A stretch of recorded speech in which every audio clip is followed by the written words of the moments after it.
নায়িকাদের নিয়ে বিস্ফোরক মন্তব্য করেছেন রঞ্জিত মল্লিকের কন্যা টলিউডের জনপ্রিয় অভিনেত্রী কোয়েল মল্লিক।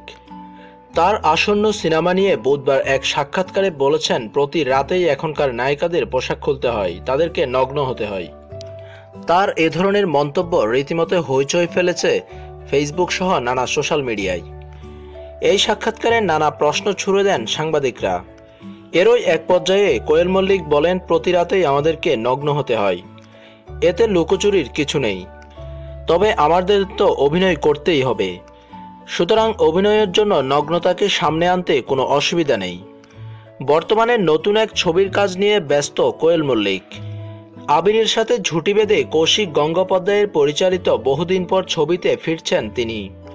কোয়েল মল্লিকের ভক্তদের জন্য এটি দারুণ একটি খবর ছিল। এই ছবির সাক্ষাৎকারের সময় ভেসে ওঠে কোয়েল মল্লিকের কিছু গোপন তথ্য, যেটি নিজের মুখেই প্রকাশ করেন কোয়েল। কোয়েল মল্লিকের এ ধরনের মন্তব্যে বর্তমান বিশ্বের নায়িকাদের কিছু বাস্তব চিত্র ফুটে উঠেছে, যেটি তাদের ভক্তদের মাঝে সাড়া ফেলতে পারবে। কোয়েল মল্লিক এ ধরনের মন্তব্যে কিছু সমালোচনার মুখে পড়লেও বাস্তবতা ঠিকই এটি।